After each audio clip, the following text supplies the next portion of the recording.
இயேசு கிறிஸ்துவின் நாமத்தினாலே இந்த காலை வேளையில கூடி வந்திருக்கிற உங்கள் ஒவ்வொருவரையும் அன்போடு கூட நான் வாழ்த்துகிறேன். இயேசு ஜெபிக்கும் பொழுது பிதாவினிடத்துல சிலுவைக்கு போவதற்கு முன்பதாக அவர் ஜெபித்த ஒரு காரியம், அவர்கள் எல்லாரும் ஒன்றாய் இருக்கவும், பிதாவே, நீர் என்னை அனுப்பினதை உலகம் விசுவாசிக்கிறதற்காக நீர் என்னிலேயும் நான் உம்மிலேயும் இருக்கிறது போல அவர்கள் எல்லாரும் நம்மில் ஒன்றாயிருக்கவும் வேண்டிக் கொள்ளுகிறேன். இதுதான் சத்தியத்தினால் நிறைந்தவர் ஜெபித்த ஜெபம்.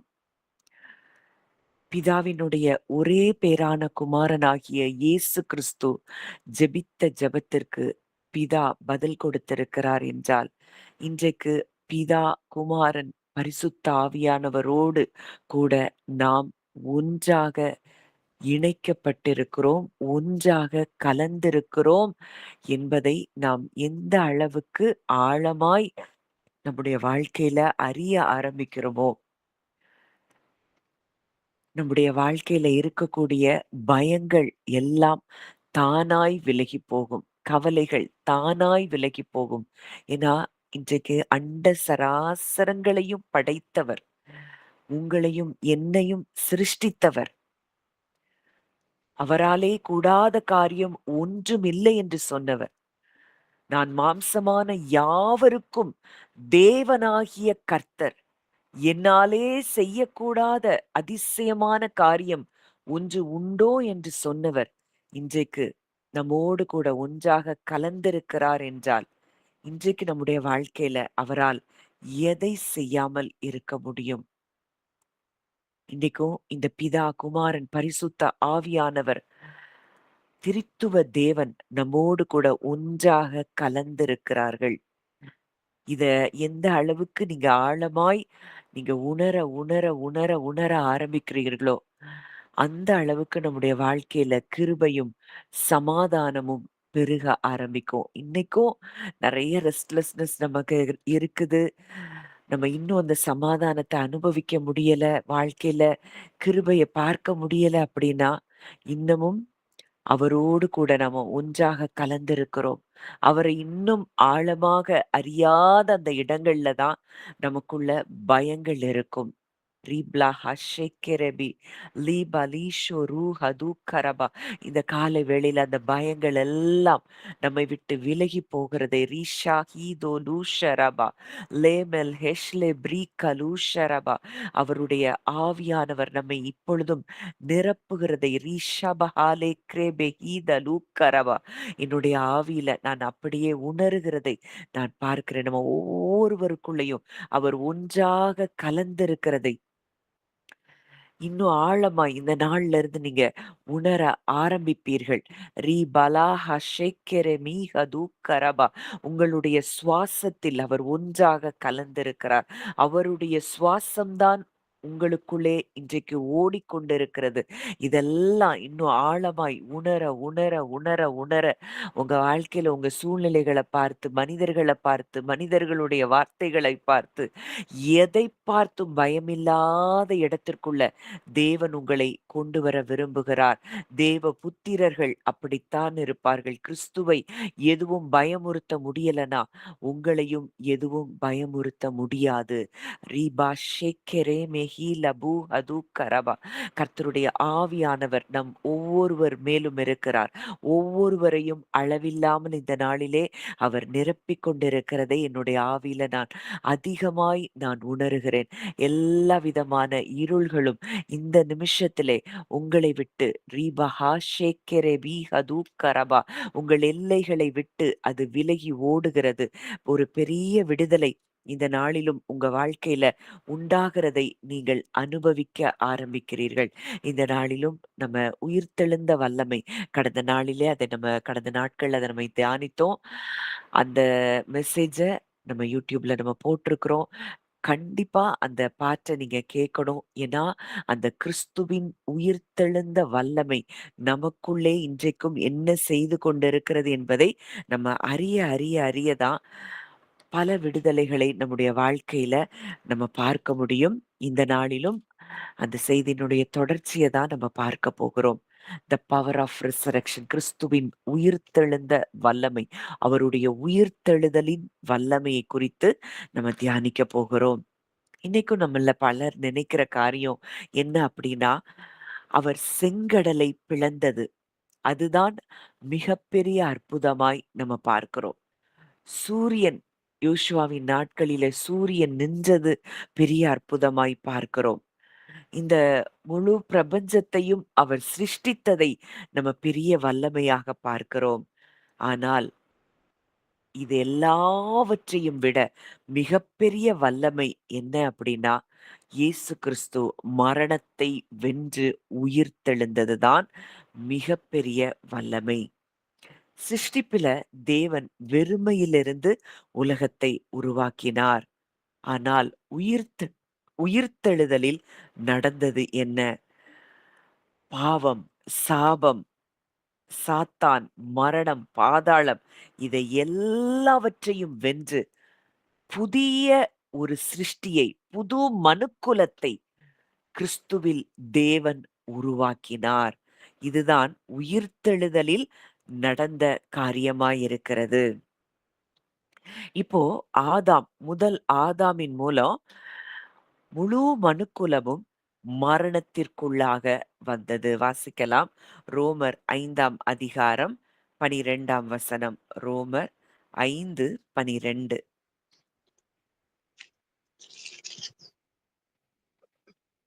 இப்படியாக ஒரே மனுஷனாலே பாவமும் பாவத்தினாலே மரணமும் உலகத்திலே பிரவேசித்தது போலவும் எல்லா மனுஷரும் பாவம் செய்தபடியினால் மரணம் எல்லாருக்குள்ளும் வந்தது போலவும் இதுவும் ஆயிற்று. ஒரே மனுஷனாலே பாவமும் பாவத்தினாலே மரணமும். இந்த மரணம் அப்படிங்கிறது ஒன்லி பிசிக்கல் டெத் மாத்திரம் இல்ல, பல காரியங்களிலே முழு மனுக்குலமும் மரணத்திற்குள்ளாக கடந்து சென்றது. இந்த எல்லா மரணத்தின் சாயலையும் அந்த கூரையும் அவர் ஒடித்து அவர் உயிர்த்தெழுந்து இன்றைக்கு அவரோடே கூட நம்மையும் உயிர்ப்பித்து உன்னதத்திலே அவரோடு கூட நம்மை உட்கார செய்திருக்கிறார் என்றால், இந்த எந்த மரணத்தின் சாயலும் நம்மை இனி ஆளுகை செய்ய முடியாது என்பதுதான் நிஜம். அவருடைய உயிர்த்தெழுந்த வல்லமையில நமக்கு என்ன நடந்திருக்கிறது? ஆதாம் விழுந்து போனபோது தேவனுடைய சாயலாக அவருடைய ரூபத்தின்படி சிருஷ்டிக்கப்பட்டவன் தான். அவன் விழுந்து போன பொழுது அவனுடைய சாயல் மங்கி போனது. தேவனோடு கூட இருந்த உறவு துண்டிக்கப்பட்டது. இதுதான் மரணம். ஆவிக்குரிய மரணம் ஏற்பட்டது. பயம் வந்தது. குற்ற உணர்வு வந்தது. அங்கே சாபம் வந்தது. முழு சிருஷ்டிப்பும் சாபத்திற்கு கீழாக கடந்து போனது. இந்த ஒரு ஆதாம் செய்த தவறினாலே முழு சிருஷ்டிப்பும் சாபத்திற்கு கீழாக வந்தது. இன்றைக்கு இந்த முழு சிருஷ்டியும் மீட்கப்பட வேண்டுமென்றால் 2ஆம் ஆதாமாகிய கிறிஸ்துவுக்குள் உயிர்ப்பிக்கப்பட்டவர்கள் தேவ புத்திரர்களாய் எழும்பினவர்கள்தான் இந்த முழு சிருஷ்டிப்பையும் மீட்க முடியும். அதுதான் ரோமர் 8ல பார்க்கிறோம். தேவ புத்திரர்கள் வெளிப்படும்படி சர்வ சிருஷ்டியும் எதிர்பார்த்து கொண்டிருக்குதாம். பிரசவ வேதனைக்குள்ளாக அவைகள் இருக்கின்றனவாம். இப்போ இயேசு கிறிஸ்துவுக்குள்ள நம்ம எப்படி மாறி இருக்கிறோம்? புது சிருஷ்டியாக மாறி இருக்கிறோம். ஆதியாகமம் 1ல அவர் முதல் சிருஷ்டியை உருவாக்கினார். இப்பொழுது கிறிஸ்துவினுடைய உயிர்த்தெழுதலிலே 2ஆம் சிருஷ்டிப்பு உருவானது. இந்த புது சிருஷ்டியின் வாழ்க்கையில பாவம் ஆளுகை செய்ய முடியாது. மரணம் ஆளுகை செய்ய முடியாது. இந்த சாபம் இனி இல்லை. தேவனுடைய ஜீவன் இன்றைக்கு செயல்பட ஆரம்பித்து விட்டது. இதெல்லாம் உயிர்த்தெழுதலில் நமக்கு நடந்த காரியங்கள். உயிர்த்தெழுதல் அப்படிங்கிறது ஏதோ அவருடைய மரித்த உடல் உயிர்த்தெழுந்தது மாத்திரமல்ல. ஒரு புது கிரியேஷன், நியூ ஸ்பீசிஸ், புது மனித இனம். நம்ம எல்லாருமே புதிய இனமாக உருவாக்கப்பட்டோம். அவர் தனியாக உயிர்த்தெழவில்லை. வாசிக்கலாம். கொலோசையர் 1ஆம் அதிகாரம் 18ஆம் வசனம். கொலோசையர் 1:18. அவரே சபையாக சரீரத்துக்கு தலையானவர். எல்லாவற்றிலும் முதல்வராய் இருக்கும்படி அவரே ஆதியும் மரித்தோரிலிருந்து எழுந்த முதற்பேறுமானவர். எல்லாவற்றிற்கும் முதல்வராய் இருக்கும்படி அவரே ஆதியும் மரித்தோரிலிருந்து எழுந்த முதற்பேறுமானவர். இன்னைக்கு அவர் உயிர்த்தெழுந்த பொழுது அவருக்கு பின்பாக கோடிக்கணக்கான தேவ பிள்ளைகள் உயிர்த்தெழுகிற வாழ்க்கைக்குள்ளே வந்திருக்கிறார்கள் என்பதுதான் நிஜம், சத்தியம். இதெல்லாம் இன்னைக்கு அந்த ஆதி அப்போஸ்தலர்கள் அவங்க எக்ஸ்பீரியன்ஸ் பண்ணத அவங்க எழுதுறாங்க. அததான் அந்த வாழ்க்கைய உயிர்த்தெழுதலின் வாழ்க்கையை அவர்கள் அனுபவித்து எழுதினதுதான் இந்த நிருபங்கள் எல்லாம். இன்றைக்கு நம்ம எதை எக்ஸ்பீரியன்ஸ் பண்ணி கொண்டிருக்கிறோம்? இந்த பூமியும், பூமியில உள்ள காரியங்களும், இந்த பூமியில மனிதர்களுக்கு நேரிடுகிற காரியங்களும் இதை பிரதானப்படுத்திக் கொண்டிருக்கிறோமா? இல்லை இன்றைக்கு உயிர்த்தெழுந்து உன்னதத்திலே காலத்திற்கும், நேரத்திற்கும், இந்த ஸ்பேஸுக்கும் அப்பாற்பட்ட இடத்துல நம்ம இருக்கிறோம்னா, இந்த பூமி இனி நம்மை ஆளுகை செய்ய முடியாது. அப்படிங்கிற இடத்துல நம்முடைய எண்ணங்கள் வந்திருக்கிறதா? இன்றைக்கும் இந்த வாழ்க்கைய, உயிர்த்தெழுதலின் வாழ்க்கைய நம்ம எந்த அளவுக்கு எக்ஸ்பீரியன்ஸ் பண்றோமோ, அந்த அளவுக்கு ஆவிக்குரிய, பூமிக்குரிய அத்தனை ஆசிர்வாதங்களையும் நாம் அனுபவிக்க முடியும், சுதந்தரிக்க முடியும். இந்த உயிர்த்தெழுதலின் வாழ்க்கையில நமக்கு கிடைத்த காரியம் என்ன அப்படின்னா, அதே அதிகாரம் கொலோசியர் 1:19, 20.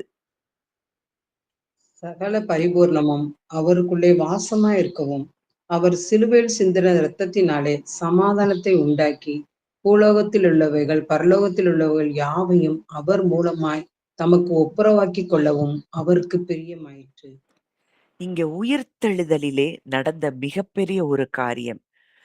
சகல பரிபூரணமும் அவருக்குள்ளே வாசமாயிருக்கவும், அவர் சிலுவையில் சிந்தின இரத்தத்தினாலே சமாதானத்தை உண்டாக்கி, பரலோகத்தில் உள்ளவைகள், பூலோகத்தில் உள்ளவைகள் யாவையும் அவர் மூலமாய் தமக்கு ஒப்புரவாக்கிக் கொள்ளவும் அவருக்கு பிரியமாயிற்று.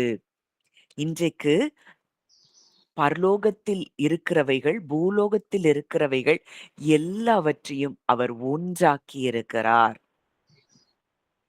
இன்னைக்கும் இந்த அன்சீன் ரெல்ம் இன்னைக்கு நம்ம பார்க்க முடியல. காரணம் இன்னும் நம்முடைய மனக்கண்கள் பிரகாசம் அடையல. இன்னைக்கும் நீங்க எவ்வளோத்துக்கு எவ்வளோ அந்த ஸ்பிரிச்சுவல் சென்சஸ்ல நீங்க பார்க்க ஆரம்பிக்கிறீங்களோ, அவ்வளோ தூரத்துக்கு பரலோகத்தில் உள்ளவைகளை நீங்கள் காண முடியும். ஏன்னா, இன்றைக்கு நம்ம எல்லாரையும் அவர் ஒன்று சேர்த்து விட்டார்.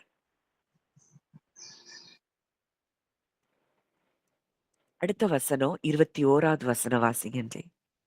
உன்னை அந்நியராயும் துர்க்கிரியையினாலே மனதிலே சத்துருக்களாய் இருந்த உங்களையும் பரிசுத்தராகவும் குற்றமற்றவர்களாகவும் கண்டிக்கப்படாதவர்களாகவும் தமக்கு முன் நிறுத்தும்படியாக அவருடைய மாம்ச சரீரத்தில் அடைந்த மரணத்தினாலே இப்பொழுது ஒப்புரவாக்கினார். முன்னே அந்நியராயும் இதெல்லாம் விழுகையில நடந்த காரியம். அந்நியராயிருந்தோம், துர்க்கிரியைகளினால் மனதிலே சத்துருக்களாயிருந்தோம் தேவனுக்கு. இருந்த உங்களையும் பரிசுத்தராகவும், குற்றமற்றவர்களாகவும், கண்டிக்கப்படாதவர்களாகவும் தமக்கு முன் நிறுத்தும்படியாக அவருடைய மாம்ச சரீரத்தில் அடைந்த மரணத்தினாலே இப்பொழுது ஒப்புரவாக்கினார். இன்றைக்கும் தேவனையும் நம்மையும் எதுவும் பிரிக்க முடியாது என்கிற இடத்துல நம்ம வந்து விட்டோம். இன்னைக்கும் அவரை எங்கேயோ தூரமா நீங்க பார்த்து கொண்டிருக்கிறீங்கன்னா, இன்னமும் இந்த லைஃப நம்ம என்ன செய்யல? எக்ஸ்பீரியன்ஸ் பண்ணல. அதனால தான் பவுல் எழுதுறாரு. அடுத்த வசனத்துல வாசிங்கன்றி. நீங்கள் கேட்ட சுவிசேஷத்தினால் உண்டாகும் நம்பிக்கையை விட்டு அசையாமல் ஸ்திரமாயும் உறுதியாயும் விசுவாசத்தினாலே நிலைத்திருப்பீர்களானால் அப்படி ஆகும். நீங்கள் கேட்ட சுவிசேஷத்தினால் உண்டாகும் நம்பிக்கையை விட்டு. இதுதான் சுவிசேஷம். இன்றைக்கு உன்னதத்துல அவரோடு கூட நம்ம அமர்ந்திருக்கிறோம். அவரோடு கூட மரித்து, அவரோடு கூட உயிரோட எழும்பி, உன்னதத்துல உட்கார்ந்திருக்கிறோம். இன்றைக்கு அவரோடு கூட நம்ம ஒப்புரவாகி இருக்கிறோம், ஒன்றாகி இருக்கிறோம். இந்த நம்பிக்கையை விட்டு அசையாமல், ஸ்திரமாயும், உறுதியாயும், விசுவாசத்திலே நிலைத்திருப்பீர்களானால் அப்படி ஆகும். இல்ல உலகத்துல அது நடக்குது, உலகத்துல இது நடக்குதுன்னு இப்படி உலகத்தில் நடக்கிற காரியங்களை வைத்து நீங்க வாழ்ந்து கொண்டிருப்பீங்கன்னா, இந்த வாழ்க்கைய, பரலோக வாழ்க்கைய பூமியில நம்மளால என்ஜாய் பண்ண முடியாது.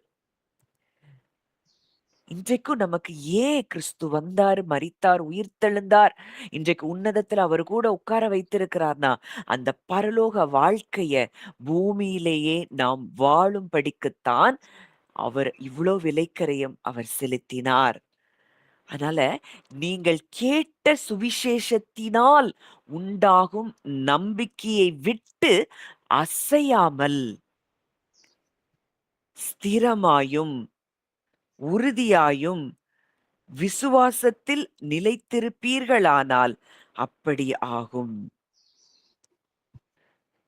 If you continue in the faith established and firm and be not moved away from the hope of the gospel which you have heard, which has been preached to every creature which is under heaven, of which I, Paul, have been made a servant. இதற்காகவே அந்த சுவிசேஷம் வானத்தின் கீழ் இருக்கிற சகல சிருஷ்டிகளுக்கும் பிரசங்கிக்கப்பட்டு வருகிறது. அதற்கென்றே பவுலாகிய நான் ஊழியக்காரனானேன். இதெல்லாம் அவங்க வாழ்க்கையா வாழ்ந்து எழுதின காரியம். இன்றைக்கும் இந்த உயிர்த்தெழுதலின் வாழ்க்கையை நாம் அனுபவிக்கிறோமா? அந்த சுவிசேஷம் வானத்தின் கீழ் இருக்கிற சகல சிருஷ்டிகளுக்கும் பிரசங்கிக்கப்பட்டு வருகிறது. எது நீங்க அந்நியராயும் துர்க்கிரியைகளினால் மனதிலே சத்துருக்களாயும் இருந்த உங்களை பரிசுத்தராக, குற்றமற்றவர்களாக, கண்டிக்கப்படாதவர்களாக தமக்கு முன் அவர் நிறுத்தியிருக்கிறார். இதுதான் சுவிசேஷம். இன்றைக்கு பரலோகத்தில் உள்ளவைகள், பூலோகத்தில் உள்ளவைகள் எல்லாவற்றையும் தம் மூலம், அவர் மூலமாய் தனக்கு அவர் ஒப்புரவாக்கி இருக்கிறார். இதுதான் சுவிசேஷம். இன்றைக்கு நமக்கு ஒண்ணுனா, பரலோகம், முழு பரலோகமும் நமக்காக இறங்கி செயல்படுகிறதை நீங்கள் எவ்வளவு தூரம் நம்புகிறீர்கள், விசுவாசிக்கிறீர்கள்? இன்றைக்கும் இந்த உயிர்த்தெழுதலின் வல்லமை நமக்குள்ளேயும் செயல்பட்டு கொண்டிருக்கிறது. நாம் அவரோடு கூட உயிர்த்தெழுந்து உன்னதத்தில் இருப்பது மாத்திரமல்ல, வாசிக்கலாம் ரோமர் 8:11. அன்றியும் இயேசுவை மரித்தோரிலிருந்து எழுப்பினவருடைய ஆவி உங்களில் வாசமாயிருந்தார். கிறிஸ்துவை மரித்தோரிலிருந்து எழுப்பினவர் உங்களில் வாசமாயிருக்கிற தம்முடைய ஆவியினாலே சாவுக்கேதுவான உங்கள் சரீரங்களையும் உயிர்ப்பிப்பார். அன்றியும் இயேசுவை மரித்தோரிலிருந்து எழுப்பினவருடைய ஆவி. இன்றைக்கு கிறிஸ்துவை ஏற்றுக்கொண்ட பொழுது, இந்த கிறிஸ்துவை மரித்தோரிலிருந்து எழுப்பினவருடைய ஆவி இன்றைக்கு நமக்குள் அவர் வாழ்ந்து கொண்டிருக்கிறார். கிறிஸ்துவை எழுப்பின அதே வல்லமை இன்றைக்கு நம்முடைய ஆவியில் இருக்கிறது. இன்றைக்கு ஆவியில் இருக்கிற அந்த ஆவியானவர் நம்முடைய ஆத்துமாவுல, சரீரத்துல எந்த அளவுக்கு அவரை நாம் வாழ விடுகிறோமோ, இன்றைக்கு நம்முடைய சரீரங்கள் உயிர்ப்பிக்கப்படுகிறது. சாவுக்கு ஏதுவான சரீரங்கள் உயிர்ப்பிக்கப்படுகிறது. ஏன்னா இது முதல் ஆதாமின் மூலம் எல்லாருடைய சரீரமும் சாவுக்கு ஏதுவான சரீரமாய் மாறினது. அதனாலதான் வியாதி. அந்த முதல் ஆதாமின் மூலம் முழு மனுக்குலமும் பாவம், மரணம் என்கிற பிரமாணத்துக்குள்ள சிக்கிக் கொண்டது.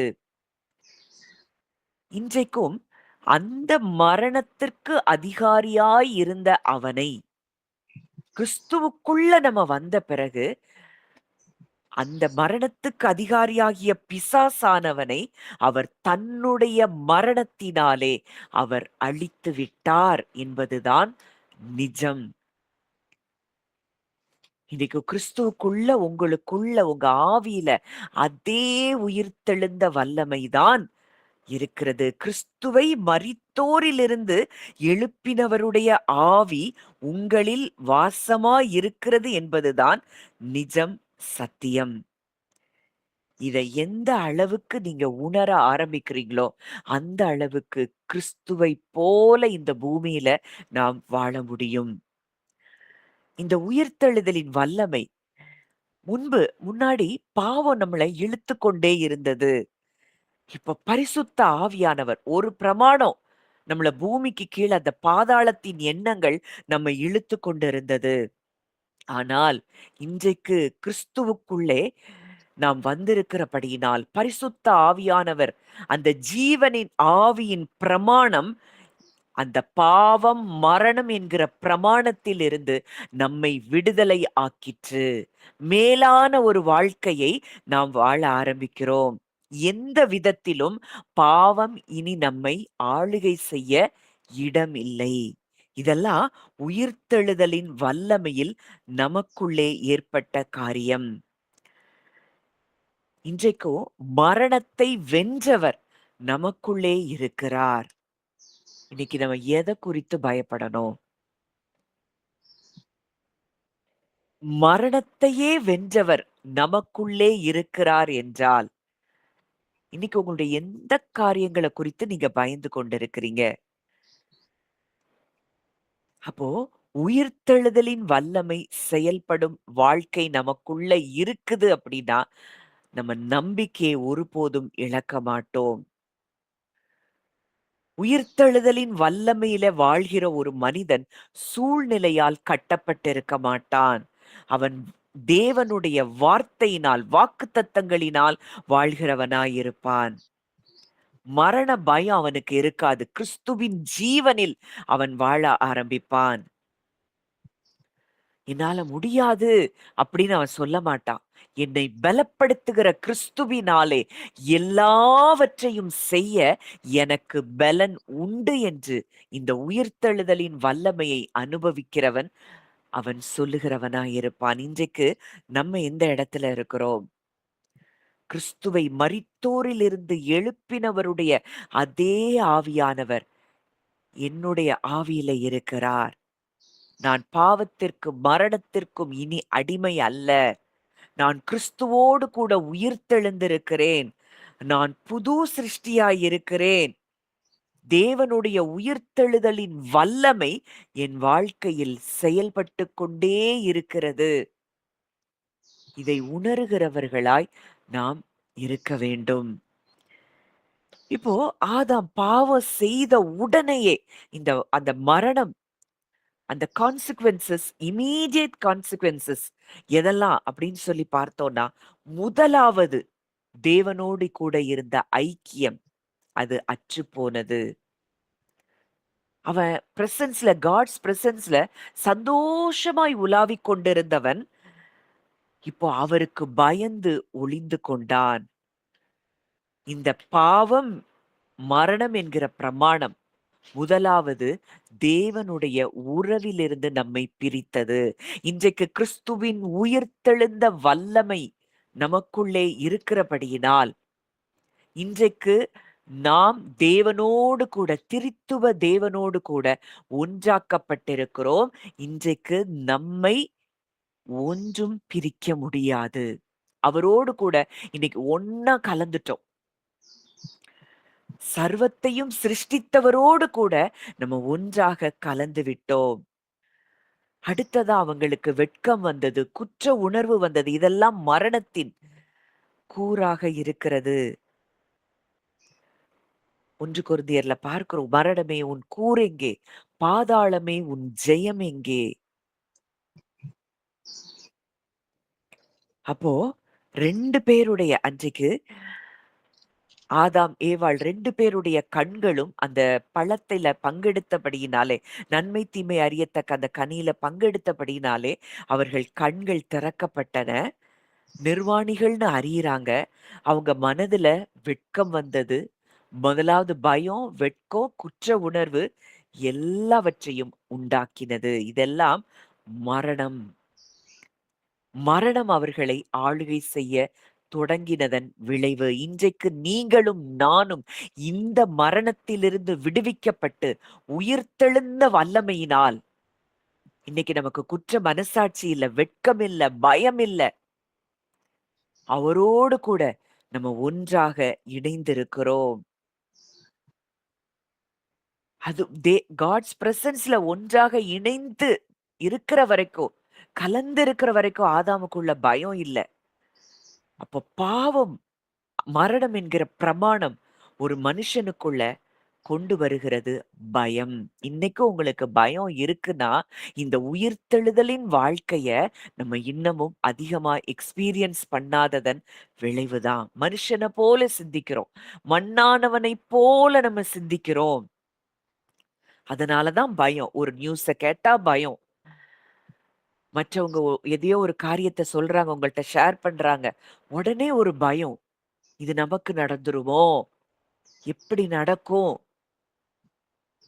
நீங்கள் முன்பு கேட்ட அந்த சத்தியத்தின் நம்பிக்கையை விட்டு அசையாமல் உறுதியாயும் ஸ்திரமாயும் விசுவாசத்தில் நிலைத்திருப்பீர்கள் என்றால், இந்த உயிர்த்தெழுதலில் நமக்கு கொடுக்கப்பட்ட இந்த வாழ்க்கையை நம்ம என்ஜாய் பண்ண முடியும். அடுத்ததா மரணத்துல என்ன நடந்தது? அந்த பாவம், மரணம் என்கிற பிரமாணம் என்ன கொண்டு வந்ததுன்னா, ஒருவர் மீது ஒருவர் குற்றம் சாட்டுதல். ம், தேவ அன்பு அவர்களை விட்டு அற்றுப்போனது.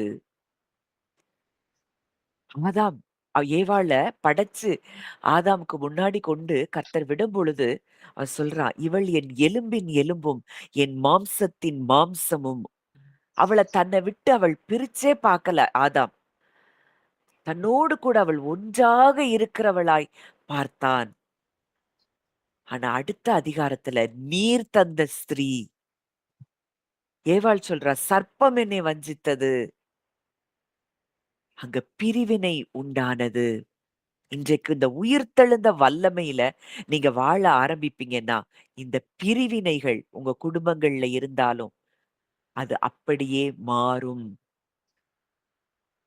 நீங்க உயிர்த்தெழுதலின் வல்லமைய அனுபவிக்க ஆரம்பிச்சா போதும். இந்த உயிர்த்தெழுதலின் வல்லமைய நீங்க அனுபவிக்க ஆரம்பிக்கும் பொழுதே, கிறிஸ்துவின் அன்பில நீங்க நிரப்பப்படுவீங்க. இந்த அன்புல நீங்க நிரப்பப்படும் பொழுதே, இந்த பிரிவினைகள் தானாக உங்களை விட்டு விலகிப் போகும். எல்லா உறவுகளோடு கூட ஐக்கியத்துல வர முடியும். இதுதான் பழைய ஏற்பாட்டிலே சொல்லப்பட்டிருக்கு. ஒருவனுடைய வழிகள் கர்த்தருக்கு பிரியமாயிருந்தால், அவனுடைய சத்துருக்களும் அவனோடே கூட சமாதானமாகும்படி செய்வார் என்றால், இன்றைக்கு உங்க வாழ்க்கையில, உங்க ரிலேஷன்ஷிப்ல எந்தெந்த ரிலேஷன்ஷிப்ல நீங்க பிரிவினைகள பார்க்கிறீங்க? இன்றைக்கு நீங்க இந்த உயிர்த்தெழுதலின் வாழ்க்கையை அனுபவிக்கத் தொடங்கும் பொழுது, பிரிவினைகள் மறைந்து போகும். நீங்க எல்லாரும் ஒன்றாக்கப்பட்ட ஒரு வாழ்க்கையை நீங்கள் வாழ ஆரம்பிப்பீர்கள். அவங்க விழுந்து போன அன்றைக்கே அந்த ஆவிக்குரிய மரணத்தை அனுபவிக்க ஆரம்பித்தார்கள். உடல் உடனே மரித்து போகல. அவங்க சரீரம் மரிக்கல. ஆனால் தேவனிடமிருந்து பிரிக்கப்பட்டார்கள். இயேசு கிறிஸ்து வந்த நோக்கமே மறுபடியும் தேவனோடு கூட நம்மை இணைக்கப்பட்ட இடத்திற்கு நாம் வர வேண்டும். இவர்கள் விழுந்து போனதுனால அங்கே சாபம் வந்தது. பூமி சபிக்கப்பட்டது. பூமி உனக்கு பலன கொடுக்காது. சபிக்கப்பட்டதாய் பூமி மாறிப்போனது. இந்த ஒரு ஆதாமினுடைய விழுகையினாலே ஏவாளுக்கு பிரசவ வேதனை அதிகரிக்க ஆரம்பித்தது. நிலம் சபிக்கப்பட்டது. ஹார்ட் ஒர்க் பண்ண வேண்டிய, வேர்வை சிந்தி உழைக்க வேண்டிய அவசியம் ஏற்பட்டது.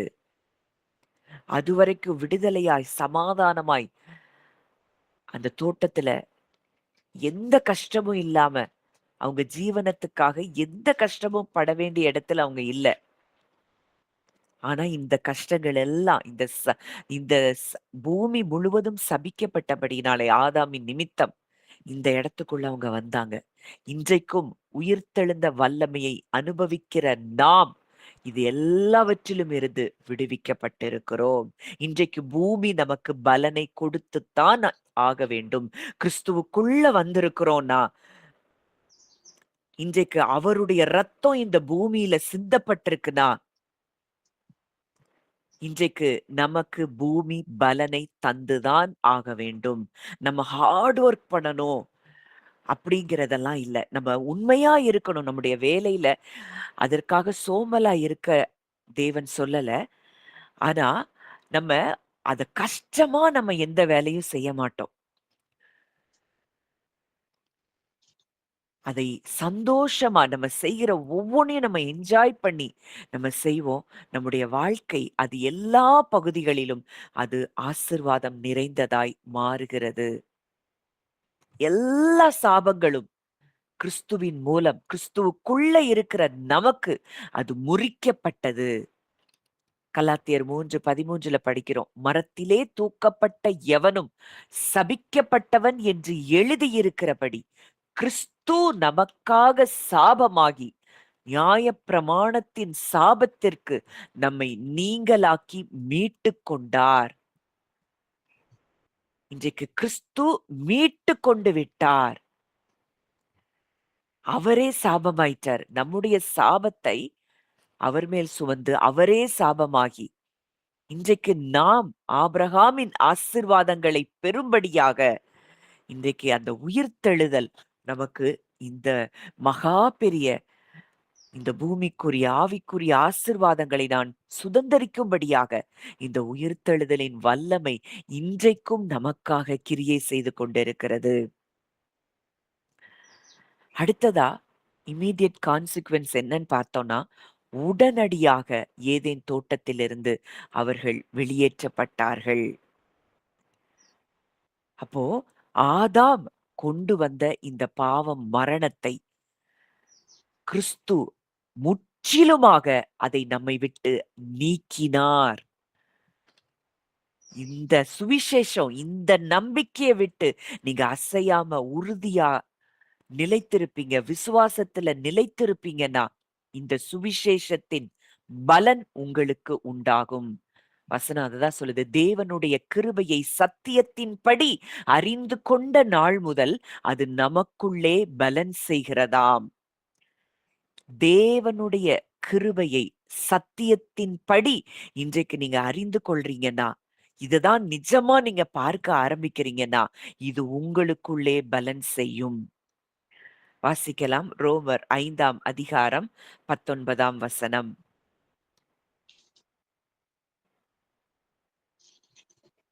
ரோமர் 5:19. அன்றியும் ஒரே மனுஷனுடைய கீழ்ப்படியும் அநேகர் பாவிகள் ஆக்கப்பட்டது போல ஒருவருடைய கீழ்ப்படிதனாலே அநேகர் நீதிமான்களாக்கப்படுவார்கள். ஒரே மனுஷனுடைய கீழ்ப்படியாமையினாலே அநேகர் பாவிகள் ஆக்கப்பட்டது போல. இன்னைக்கு நீங்க பாவமே செய்யலனாலும் முதல் ஆதாம்ல இருந்து தான் முதல்ல நம்ம பிறந்தோம். பாவிகள் ஆக்கப்பட்டோம். அதனாலதான் இந்த பிரமாணம் நம்ம சரீரத்துல செயல்பட்டு கொண்டே இருக்கு. ஒரே மனுஷனுடைய கீழ்ப்படியாமையினாலே அநேகர் பாவிகள் ஆக்கப்பட்டது போல ஒருவருடைய கீழ்ப்படுதலினாலே அநேகர் நீதிமான்கள் ஆக்கப்படுவார்கள். இன்னைக்கு நம்ம செய்யற செயல் அல்ல, கிறிஸ்து நமக்காக செய்து முடித்த செயலினாலே நாம் நீதிமான்கள் ஆக்கப்பட்டு விட்டோ. இன்னைக்கு நீதி இப்போ பாவத்தினால ஒரே மனுஷனுடைய கீழ்ப்படியாமையினால பாவிகள் ஆக்கப்பட்டோம். அந்த பாவத்தினால மரணம் வந்தது. இன்றைக்கு ஒரே மனுஷனுடைய கீழ்ப்படியாமையினாலே நம்ம நீதிமான்கள் ஆக்கப்பட்டு விட்டோம். விசுவாசத்தினாலே தேவ நீதி நமக்கு கொடுக்கப்பட்டிருக்கிறது என்றால், இன்றைக்கு நமக்கு என்ன கொடுக்கப்பட்டிருக்கிறது? அதே அதிகாரம் 17ஆம் வசனம். அல்லாமலும் ஒருவனுடைய மீறுதலினாலே அந்த ஒருவன் மூலமாய் மரணம் ஆண்டு கொண்டிருக்க, கிருபையின் பரிபூர்ணத்தையும் நீதியாகிய ஈவின் பரிபூர்ணத்தையும் பெறுகிறவர்கள் இயேசு கிறிஸ்து என்னும் ஒருவராலே ஜீவனை அடைந்து ஆளுவார்கள் என்பது அதிக நிச்சயமாமே. ஒருவனுடைய மீறுதலினாலே அந்த ஒருவன் மூலமாய் மரணம் ஆண்டு கொண்டிருக்க. இன்னைக்கு நீங்க நல்லா ஒண்ண புரியணும். எந்த ஆதாமுக்குள்ள நீங்க இருக்கிறீங்கங்கிறத முதல்ல உணரணும். அதாவது கிறிஸ்துவை ஏற்றுக்கொண்டோம், ஏதோ பைபிள் வாசித்தோம், ஜெபம் பண்ணோம் அப்படிங்கிற வாழ்க்கை அல்ல. இன்னைக்கு கிறிஸ்துவுக்குள்ள நீங்க யாரா இருக்கிறீங்க? இத எந்த அளவுக்கு நீங்க உணர்றீங்களோ, அப்பதான் உண்மையிலேயே கிறிஸ்தவ வாழ்க்கை நாம் வாழுகிறோம். அந்த ஆதாம் மூலமாய் மரணம் ஆண்டு கொண்டிருந்தது. இன்றைக்கு 2ஆம் ஆதாமாகிய கிறிஸ்துவுக்குள்ள நம்ம வந்திருக்கிறோம்னா, கிருபையின் பரிபூரணத்தை நாம் பெற்றிருக்கிறோம். நீதியாகிய ஈவின் பரிபூரணத்தை நாம் பெற்றிருக்கிறோம் என்றால், இயேசு கிறிஸ்து என்னும் ஒருவராலே ஜீவனை அடைந்து, நம்ம எல்லாரும் எதை அடைந்திருக்கிறோம்? ஜீவனை அடைந்திருக்கிறோம். மரணம் இனி ஒரு காலும் நம்மை ஆளுகை செய்ய முடியாது. அந்த பாவம், மரணம் என்கிற பிரமாணம் இனி நம்முடைய வாழ்க்கையில் செயல்பட முடியாது. இது அப்படியே நீங்க எந்த அளவுக்கு மெடிடேட் பண்றீங்களோ, அந்த வசனத்த உங்களுக்குள்ள கொண்டு போயி, உங்க ஆவி, ஆத்துமா, சரீரத்துக்கு இந்த வசனத்த நீங்க பேச, பேச, பேச, பேச இந்த ஜீவனின் ஆவியின் பிரமாணம் உங்க வாழ்க்கையில செயல்பட ஆரம்பிக்கும். அப்போ நீங்க சாதாரணமா பேசுறது கூட நடக்கும். நீங்க சும்மா ஒருத்தவங்கள்ட்ட நீங்க சுகமாயிருவீங்க அப்படின்னு சொன்னா கூட, இம்மீடியட்டா அங்க ஆளுகை உங்களுக்கு கொடுக்கப்பட்டது நிமித்தம், அந்த சுகத்த அவங்க பார்க்க ஆரம்பிப்பாங்க. இப்படித்தான் அந்த ஆதி அப்போஸ்தலர்கள் எல்லாரும் இந்த வெளிச்சத்துல இருந்தாங்க. இந்த உயிர்த்தெழுதலின் வல்லமையை அவர்கள் அனுபவித்துக் கொண்டே இருந்தார்கள். இன்றைக்கு கிருபையின் பரிபூரணத்தை, கிருபையுடைய ஃபுல்னஸ் நம்ம பெற்றிருக்கிறோம். அவருடைய பரிபூரணத்தினாலே நாம் எல்லோரும் கிருபையின் மேல் கிருபை பெற்றவர்கள். அவுட் ஆஃப் ஹிஸ் ஃபுல்னஸ், அவருடைய பரிபூரணம், நீதியாகிய ஈவின் பரிபூரணத்தை நாம் பெற்றிருக்கிறோம் அவராலே. நம்ம செய்த செயல் இல்ல. நான் ஜெபம் பண்ணேன், நான் உபவாசம் இருந்தேன், நான் அத பண்ணேன், நான் குடுத்தேன். இது இல்ல. கிறிஸ்துவுக்குள் இருக்கிறவர்கள் அவராலே நீதிமான்கள் ஆக்கப்படுகிறார்கள். அவராலே கிருபையின் பரிபூரணத்தையும் நீதியின் பரிபூரணத்தையும் பெறுகிறவர்களாய் நாம் இருக்கிறோம். நாம் ஜீவனை அடைந்திருக்கிறோம். ஜீவனை அடைந்து ஆளுவார்கள்.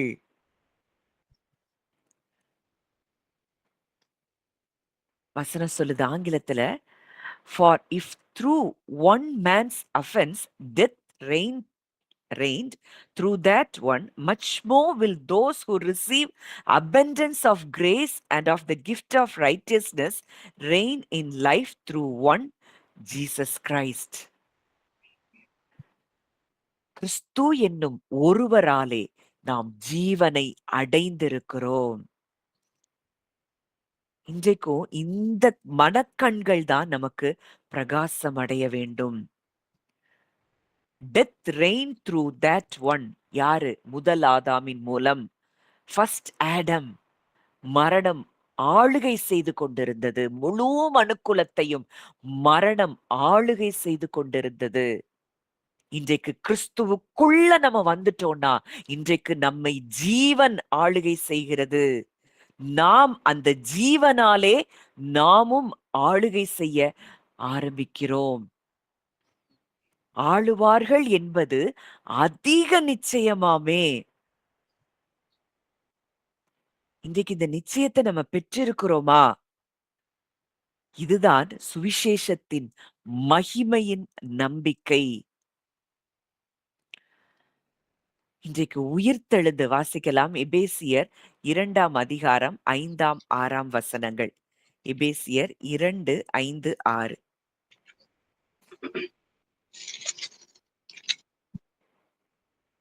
அக்கிரமங்களில் மரித்தவர்களாய் இருந்த நம்மை கிறிஸ்துவனுடனே கூட உயிர்ப்பித்தார். கிரியையினாலே ரட்சிக்கப்பட்டீர்கள். கிறிஸ்து இயேசுவுக்குள் அவர் நம்மிடத்தில் வைத்த தயவினாலே தம்முடைய கிருபையின் மகா மேன்மையான ஐஸ்வர்யத்தை வருங்காலங்களில் விளங்கத்தக்கதாக அடுத்த வசனம். கிறிஸ்து இயேசுவுக்குள் நம்மை அவரோடு கூட எழுப்பி உன்னதங்களிலே அவரோடு கூட உட்காரவும் செய்தார். இதெல்லாம் எத்தனையோ தடவை வாசித்திருக்கிறோம். ஆனா இத வாழ்ந்திருக்கிறோமா? வாழ்ந்து கொண்டிருக்கிறோமா? அதுதான் முக்கியம். வசனத்தை வசனமா வாசிக்கிறதோ, நம்ம ஏதோ ஒரு குவிஸுக்கு போய் அட்டெண்ட் பண்றதோ இல்ல. வார்த்தையை நம்ம வாழ ஆரம்பிக்கும் பொழுதுதான் இந்த வாழ்க்கைய நம்ம எக்ஸ்பீரியன்ஸ் பண்ண முடியும். வசனம் பவுல் எழுதுறாரு, அக்கிரமங்களில் மரித்தவர்களாயிருந்த நம்மை கிறிஸ்துவுடனே கூட உயிர்ப்பித்தார். இன்றைக்கு கிறிஸ்துவுடனே கூட நாம் உயிர்ப்பிக்கப்பட்டிருக்கிறோம். கிருபையினாலே ரட்சிக்கப்பட்டோம். கிருபையினாலே நாம் ரட்சிக்கப்பட்டிருக்கிறோம். நம்ம செய்த செயல் அல்ல. கிருபையாகிய இயேசு கிறிஸ்து செய்த செயலின் நிமித்தம் அவரே கிருபையினாலும் சத்தியத்தினாலும் நிறைந்தவராய் இன்றைக்கு நமக்குள்ளே வாசம் பண்ணி கொண்டிருக்கிறார். கிறிஸ்து இயேசுவுக்குள் அவர் நம்மிடத்தில் வைத்த தயவினாலே, கிறிஸ்து இயேசுவுக்குள் நீங்க எங்க நியூ டெஸ்டமெண்ட்ல பார்த்தாலும் கிறிஸ்துவுக்குள்னு பவுல் எழுதுறாருன்னா, இந்த ஒரு வாழ்க்கைய நம்ம அனுபவிக்க நாம் அழைக்கப்பட்டிருக்கிறோம். தம்முடைய கிருபையின் மகா மேன்மையான ஐஸ்வர்யத்தை வரும் காலங்களில் விளங்க செய்வதற்காக கிறிஸ்து இயேசுவுக்குள் நம்மை அவரோடே கூட எழுப்பி உன்னதங்களில் அவரோடே கூட உட்காரவும் செய்தார். கிறிஸ்து மரித்து உயிர்த்தெழுந்தப்போ நம்ம இந்த உலகத்துல பிறக்கவே இல்லை. ஆனா அப்பொழுதே நம்ம என்ன செஞ்சிருக்கிறோம்? கிறிஸ்து இயேசுவுக்குள் நம்மை அவரோடே கூட எழுப்பி உன்னதங்களில் அவரோடே கூட உட்காரவும் செய்தார். இப்போ இதுதான் மிகப்பெரிய உண்மை. இது எதிர்காலத்துல நடக்க போற காரியம் அல்ல. இது நமக்கு ஏற்கனவே நடந்து முடிந்த ஒரு காரியம். நம்ம எப்போ கிறிஸ்துவை ஏற்றுக்கொண்டோமோ அப்பவே அந்த ஆவிக்குரிய மரணத்திலிருந்து நம்ம உயிர்ப்பிக்கப்பட்டு விட்டோம். கிறிஸ்துவோடு கூட நம்ம உயிர்த்தெழுந்து இன்றைக்கு உன்னதத்திலே அவரோடு கூட உட்கார வைக்கப்பட்டிருக்கிறோம். இது ஏதோ ஃபீலிங்ஸ் எமோஷன்லாம் இல்ல. இதுதான் நம்முடைய ஸ்பிரிச்சுவல் ஸ்டேட்டஸ். இதுதான் நம்முடைய ஆவிக்குரிய நிலையாக இருக்கிறது. அவரோடு கூட இன்றைக்கு உட்கார்ந்திருக்கிறோம், அமர்ந்திருக்கிறோம். அப்போ உட்கார்ந்திருக்கிறோம்னா என்ன? ரெஸ்ட் எடுக்கிறோம். எல்லாம் செய்து முடிந்தாயிற்று. அதிகாரம் நமக்கு கொடுக்கப்பட்டாச்சு. வெற்றி நமக்கு கொடுக்கப்பட்டாச்சு. ராஜ்யத்தின் ஆட்சி நம்ம பெற்றுக்கொண்டோம். இயேசு சிலுவையில என்ன சொல்றாரு? முடிந்தது. உயிர்த்தெழுந்து அதற்கு பிறகு பிதாவின் வலது பாரிசத்தில் உட்கார்ந்தார். அவர் நின்று கொண்டிருக்கவில்லை.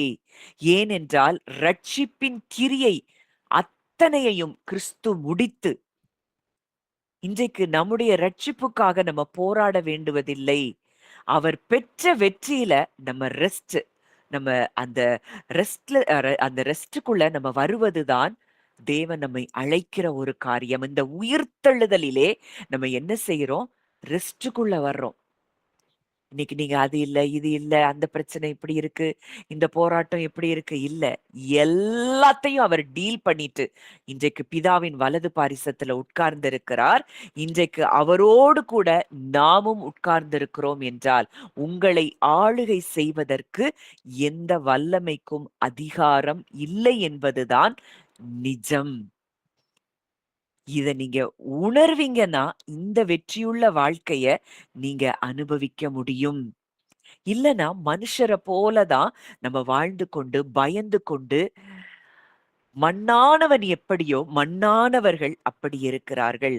நீங்க வானத்துக்குரியவர்களான ஒரு வாழ்க்கைய நீங்க வாழணும்னீங்கன்னா, விரும்புனீங்கன்னா, இந்த உயிர்த்தெழுதலின் வல்லமையை அனுபவித்து வாழ்கிற ஒரு வாழ்க்கையை நீங்க வாழ்வீங்கன்னா, உங்கள தேடி எல்லாம் வரும். பூமி உங்களுக்கு பலன கொடுக்கும். சர்வ சிருஷ்டியும் உங்களுக்கு என்ன வேணுமோ அத கொண்டு உங்களுக்கு கொடுக்கும். ஏன்னா, நீங்க அவருக்குள்ள நீங்க உயிரோட எழும்பிட்டீங்க. அதனால இன்றைக்கு பூமி தன் பலனை உங்களுக்கு கொடுத்துத்தான் ஆகணும். எந்த விதமான ஒரு பினான்சியல் ஸ்ட்ரகிள்ல நீங்க இருந்தீங்கன்னாலும், இன்றைக்கு இந்த உயிர்த்தெழுதலின் வல்லமை நீங்க அனுபவிக்க, நீங்க ரெஸ்ட்ல நீங்க வர உங்களை தேடி எல்லா நன்மைகளும் அது வந்து சேரும். நீங்க போராட வேண்டிய அவசியமே இல்ல. இததான் இயேசு சொல்றார். முதலாவது தேவனுடைய ராஜ்யத்தையும், அவருடைய நீதியையும் தேடுங்கள். அப்பொழுது இவைகளெல்லாம் உங்களுக்கு கூட கொடுக்கப்படும். இவைகளெல்லாம் உங்களுக்கு கூட கொடுக்கப்படும். அப்போ இந்த உயிர்த்தெழுதலின் வல்லமையில நீங்க வாழ, அந்த ராஜ்யத்தின் வாழ்க்கையை நீங்க வாழ ஆரம்பிக்கிறீங்க. இந்த ராஜ்யத்தின் வாழ்க்கையை நீங்க ஆரம்பிக்கும் பொழுது, உங்களுக்குள்ள பயம் இருக்காது, கவலை இருக்காது, எரிச்சல் இருக்காது, கசப்பு இருக்காது. அவரோடு கூட நீங்க ஒன்றாக இணைக்கப்பட்ட ஒரு வாழ்க்கைய நீங்க வாழும் பொழுது, ஒரு பெரிய விடுதலையின் வாழ்க்கைய நீங்க அனுபவிக்க ஆரம்பிப்பீங்க. உங்கள தேடி எல்லாம் வரும். அப்பொழுது இவைகள் எல்லாம் உங்களுக்கு கூட கொடுக்கப்பட்டுரும். உங்க தேவை இன்னதென்பதை அவர் அறிந்திருக்கிறார். இப்போ நம்ம வாழ வேண்டிய ஒரு வாழ்க்கை என்னன்னா, இந்த உயிர்த்தெழுதலின் வாழ்க்கையை நாம் அனுபவிக்க வேண்டும். இன்னைக்கு இந்த உடல் நம்ம பூமியில இருக்கு. ஆனா ஆவியில கிறிஸ்துவுடனே கூட தேவனுக்குள்ள நம்ம வாழ்ந்து கொண்டிருக்கிறோம். நம்ம ஆவியில கிறிஸ்துவுடனே தேவனுக்குள்ள நம்முடைய ஜீவன் மறைந்திருக்கிறதாம். அப்ப கிறிஸ்துவோடு கூட நம்ம எழுப்பப்பட்டிருந்தோம்னா, கிறிஸ்து வீற்றிருக்கிற இடத்தில் உள்ள மேலானவைகளில தான் நம்ம வாழ வேண்டும். இன்னைக்கும் இந்த பூமி சம்பந்தப்பட்ட காரியத்திலேயே நம்ம வாழ்ந்து கொண்டிருக்கிறோம்னா, மண்ணானவர்களைப் போல வாழ்ந்து கொண்டிருக்கிறோம். நம்முடைய அடையாளம் பூமியில தீர்மானிக்கப்படுவது அல்ல. நம்முடைய அடையாளம் கிறிஸ்துவால் தீர்மானிக்கப்படுகிறது. நீங்க கிறிஸ்துவின் மூலம் நம்ம எல்லோருமே தேவனுக்கு பிள்ளைகளாக மாறியிருக்கிறோம். அப்போ இன்றைக்கு நம்ம பார்க்கிற பார்வை, நம்ம நம்புகிற நம்பிக்கை எல்லாம் மாறணும். இன்னைக்கும் உங்களுக்குள்ள ஒரு கில்ட் இருக்கு. நான் அத செஞ்சுட்டேனே, அந்த காலத்துல அத செஞ்சேனே, இத செஞ்சேனே அப்படின்னு சொல்லி உங்களுக்கு எண்ணங்கள் இருக்கும்னா, உங்க எண்ணங்களை நீங்கள் மாற்ற வேண்டும். நம்ம ரோமர் 6ல நினைக்கிறேன். பாவத்துக்கு மரித்தவர்களாக நம்ம என்ன செய்யணுமா? எண்ண வேண்டுமாம். நம்ம எண்ணிக்கொள்ளுங்கள். பவுல் எழுதுறாரு. தேவனுக்கென்று பிழைத்திருக்கிறவர்களாக எண்ணிக்கொள்ளுங்கள். பாவத்திற்கு மரித்து விட்டீர்கள். ஆண்டவர் சொல்றாரு, அவர் சொல்றாரு, நீ என் பிள்ளை. நீ என்னோடு கூட கிறிஸ்துவோடு கூட நீ உன்னதத்தில் அமர்ந்திருக்கிறாய். நீ என்னுடைய வாரிசு. ஆனா இன்னைக்கு நம்ம எப்படி பார்க்கிறோம்? தேவன் நம்மை எப்படி பார்க்கிறார்? தேவன் நம்மை எப்படி பார்க்கிறாரோ அப்படித்தான் நாம் நம்மை பார்க்க வேண்டும். அதுதான் நாம் அவரை அறிகிற அறிவு. இத நம்ம இன்னும் வர்ற நாட்கள்ல அவர அறிகிற அறிவுனா என்னன்னு டீப்பா பார்க்கும்போது, இது இன்னும் உங்களுக்கு ஆழமாய் புரியும். இப்போ பொதுவா நம்ம வானத்த பார்க்கும்போது, சூரியன பார்க்கிறோம். நம்ம பார்க்கும்போது சூரியன் நகர்றது போல தெரியுது. ஆனா உண்மையிலே பூமி தான் என்ன செய்யுது? சு அங்க சுற்றுகிறது. ஆனா, நமக்கு என்ன தெரியுது? சூரியன் நகர்றது போல தெரியுது. இப்போ நம்ம உணர்றது உண்மையானா, உண்மை இல்ல. உண்மையாவே பூமியினுடைய சுழற்சி தான் அங்க இருக்கு. ரொட்டேஷன். ரொட்டேஷன், ரெவல்யூஷன் இதெல்லாம் நம்ம படிச்சிருக்கிறோம். அப்போ நம்முடைய உணர்வுகள் சில நேரம் தேவன் நம்மள விட்டுட்டாரு. நான் தோற்று போயிட்டேன். என்னை தேவன் நேசிக்கல. நான் பாவம் செஞ்சுட்டேன். எனக்கு நம்பிக்கை இல்ல. அப்படின்னு உங்க உணர்வுகள் சொல்லுதுன்னா, அது நிஜம் அல்ல. அவர் வார்த்தை சொல்லுது, நான் உன்ன ஒரு நாளும் உன்ன விட்டு விலகவும் மாட்டேன். உன்ன கைவிடவும் மாட்டேன்னா, உணர்வுகளை விட அவருடைய வார்த்தைகளை நாம் நம்புவதற்கு அழைக்கப்பட்டிருக்கிறோம். இன்றைக்கும் கிறிஸ்துவோடு கூட உன்னதத்துல உட்கார்ந்து இருக்கிறோம்னா, அதை நிஜமாக நாம் வாழ ஆரம்பிக்க வேண்டும். இன்னைக்கு உங்கள எதுவும் ஆளுகை செய்ய முடியாது. தோமா, நான் அவர் கையில தொட்டு அவர் விழாவுல என் கைய போட்டா தான் நான் நம்புவேன். ஆனா இயேசு சொல்றாரு, காணாமல் விசுவாசிக்கிறவர்கள் பாக்கியவான்கள். விசுவாசங்கிறது பார்த்த பிறகு நம்புவது அல்ல. தேவன் சொன்னதால் நம்புவதற்கு பெயர்தான் விசுவாசம். இன்றைக்கும் இவ்வளவு பெரிய மகத்துவமான ஒரு இடத்துல நம்ம அமர்ந்திருக்கிறோம். சாத்தான் எப்பவும் நம்மகிட்ட ஒரு காரியத்த சொல்றான். நீ கீழ இருக்கிற, நீ தோல்வி அடைஞ்சுட்ட, நீ அடிமை. ஆனா ஆண்டவர் சொல்றாரு, நான் உன்னை உயர்த்தி வைத்திருக்கிறேன். உன்னதத்துல நீ ஏன் கூட உட்கார்ந்து இருக்கிற சகல துரைத்தனங்களுக்கும் அதிகாரத்திற்கும் தலைவராய் இருக்கிற எனக்குள் நீ பரிபூரணம் உள்ளவளாய் இருக்கிறாய். இதெல்லாம் உயிர்த்தெழுதலில் நமக்கு நேரிட்ட ஒரு காரியம். நம்ம பரிபூரணம் உள்ளவர்களாய் இருக்கிறோம். அப்போ இந்த புது சிருஷ்டினா சாதாரணமான காரியம் அல்ல. இத எந்த அளவுக்கு நிஜமாய் நம்ம வாழ ஆரம்பிக்கிறோமோ, அந்த அளவுக்கு இந்த புது சிருஷ்டியின் வாழ்க்கை விடுதலையான வாழ்க்கையாக நீங்கள் வாழ ஆரம்பிப்பீர்கள். எல்லாவற்றையும் சுதந்தரிக்கிறவர்களாக நீங்கள் வாழுவீர்கள். வசனம் சொல்லுது, நம்முடைய விசுவாசமே உலகத்தை ஜெயிக்கிற ஜெயம். எதை விசுவாசிக்கிறோம்? கிறிஸ்துவோடு கூட மரித்து, கிறிஸ்துவோடு கூட உயிர்த்து உன்னதத்துல உட்கார்ந்து இருக்கிறேனா, இன்றைக்கு அத்தனையும் எனக்குரியது. இன்றைக்கு எதுவும் என்னை ஆளுகை செய்ய முடியாது. இந்த விசுவாசம் நமக்கு எப்போ? இதுதான் கிறிஸ்துவின் விசுவாசம். அந்த விசுவாசம் நமக்குள்ள செயல்பட ஆரம்பிக்கும் பொழுது, இந்த உலகம் ஒரு நாளும் நம்மை மேற்கொள்ள முடியாது. நீங்களும் நானும் ராஜ்யத்தின் பிள்ளைகள். ராஜ்யத்துக்குள்ள வந்திருக்கிறோம். வெளிச்சத்துக்குள்ள வந்திருக்கிறோம். இயேசு கிறிஸ்துவின் தெளிக்கப்படும் இரத்தத்துக்குள்ள நம்ம வந்திருக்கிறோம். இது நம்முடைய ஆவியில நடந்தத நம்முடைய சரீரம் வரைக்கும் அத நிஜமாய் பார்க்க ஆரம்பிக்கும் பொழுது, உணர ஆரம்பிக்கும் பொழுது, நம்மை பார்த்தாலே சகலமும் நடுங்குகிற இடத்துல தான் தேவன் நம்மை வைத்திருக்கிறார். ஜெயம் கொள்ளுகிறவர்கள் எல்லாவற்றையும் சுதந்தரித்துக் கொள்ளுவார்கள். யார் ஜெயம் கொள்ளுகிறவர்கள்? விசுவாசிக்கிறவர்களே ஜெயம் கொள்ளுகிறவர்கள். அப்போ இன்றைக்கும் ஜெயம் கொள்றதுன்னா சாதாரண விஷயம் இல்ல. இந்த இடத்துக்கு நம்ம வரணும். ஏதோ வசனத்த 4 வசனத்த காலையில எழும்பி தியானிச்சோம், ஜெபித்தோம். ஒரு இவ்ளோ நேரம் குடுக்கணும் அப்படிங்கிறதுக்காக, ஒரு கடமைக்காக செயல்படுவது கிறிஸ்தவ வாழ்க்கை அல்ல. அவரோடு கூட ஒன்றிணைந்து அந்த உயிர்த்தெழுதலில் நாம் வாழுவதுதான் உண்மையான கிறிஸ்தவ வாழ்க்கை. இந்த வாழ்க்கைக்குள்ள வரும்பொழுது நமக்குள்ள இருக்கிற பயம் போகும், கவலை போகும், குற்ற மனசாட்சி போகும், வெட்கம் போகும், மனிதர்களை குறித்த பயம் போகும். பரிசுத்த ஆவியினால் நிரப்பப்பட்ட ஒரு வாழ்க்கை நாம் வாழ ஆரம்பிப்போம். இப்படிப்பட்ட ஒரு வாழ்க்கையை அவர் ஈவாக நமக்கு ஏற்கனவே அவர் தந்திருக்கிறார்.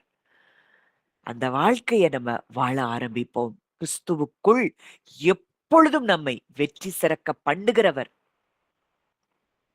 நம் மூலமாய் அவரை அறிகிற அறிவின் வாசனையை வெளிப்படுத்தும்படியாக தேவன் நமக்குள்ளே இன்றும் செயல்பட்டு கொண்டிருக்கிறார் என்பதுதான் நிஜம், சத்தியம். தொடர்ந்து இந்த காரியத்தை நாளைக்கும் நம்ம தியானித்து பார்ப்போம். பவர் ஆஃப் ரிசரக்ஷன் இது ரொம்ப முக்கியம். எப்படி அவருடைய மரணத்தை குறித்து நம்ம தியானித்தோம். அவருடைய மரணத்துல நமக்கு என்ன நேரிட்டது, இன்றைக்கு உயிர்த்தெழுதலிலே நமக்கு என்ன நேரிடுகிறது, இத ஆழமா நீங்க தியானிக்க தியானிக்கதான் ஆவிக்குரிய முதிர்ச்சியை நாம் அனுபவிக்க முடியும். இல்லனா உலகத்துல இருக்கிற மனுஷங்கள போலயே சிந்திச்சு கவலைப்பட்டு வாழ்ந்து மரித்து போய் விடுவோம். இல்ல, அதுக்காக தேவன் நம்மை அழைக்கல. ஒரு உன்னத நோக்கத்தோடு, திட்டத்தோடு அவர் நம்மை அழைத்திருக்கிறார், தெரிந்தெடுத்திருக்கிறார். உலகத்துக்கு நாம் அனுப்பப்பட்டிருக்கிறோம். அவராலே அனுப்பப்பட்டிருக்கிறோம். எப்படி யோவான உலகத்துக்கு அவர் அனுப்பினாரோ, அதே போல நாமும் அனுப்பப்பட்டிருக்கிறோம். உலகத்துல வெளிச்சத்தை கொடுக்கும்படி, அநேகரை கிறிஸ்துவுக்குள் திருப்பும்படி, வெளிச்சத்தினிடத்திற்கு திருப்பும்படி நாம் இந்த உலகத்திற்கு அனுப்பப்பட்டிருக்கிறோம். இந்த இந்த உயிர்த்தெழுதலின் வல்லமையின் வாழ்க்கையில நம்ம வாழ ஆரம்பிக்கும் பொழுது இந்த காரியங்கள் எல்லாம் தானாய் நடக்கும். உதிக்கிற உங்கள் ஒளியின் இடத்திற்கு ராஜாக்கள் கடந்து வருவார்கள். கடற்கரையின் திரளான ஜனங்கள் உங்கள் வசமாக திரும்புவார்கள். இதெல்லாம் இந்த உயிர்த்தெழுதலின் வல்லமையின் வாழ்க்கையை அனுபவிக்கும் பொழுது வெளிச்சமாய் நம்ம மாற ஆரம்பிக்கிறோம்.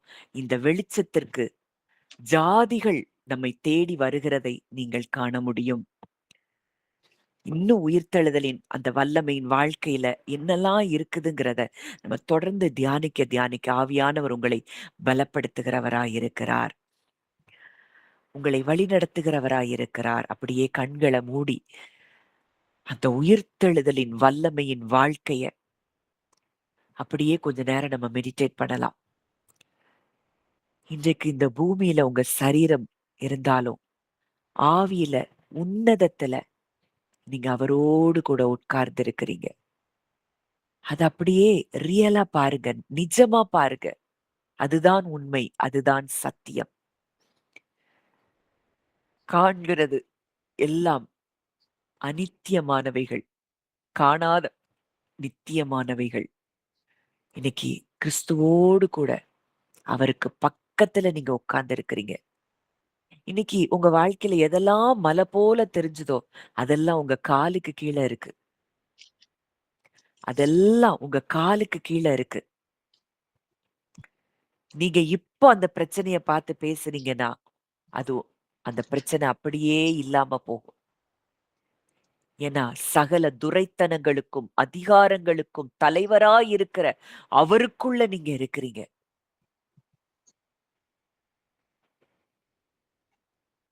நீங்க புதிதும் கூர்மையுமான பற்களுள்ள எந்திரமாய் இருக்கிறீங்க. நீங்க மலைகளை மிதிக்க பிறந்திருக்கிறவர்கள். குன்றுகளை பதருக்கு ஒப்பாக்கும்படி பிறந்திருக்கிறீர்கள். மறுபடியும் பிறந்திருக்கிறீர்கள்.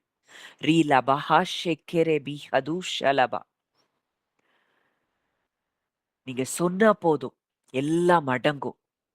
அப்படிப்பட்ட ஒரு ஆளுகையை தேவன் உங்களுக்கு கொடுத்திருக்கிறார். நீங்கள் கிருபையின் பரிபூரணத்தை, நீதியாகிய ஈவின் பரிபூரணத்தை பெற்றவர்கள்.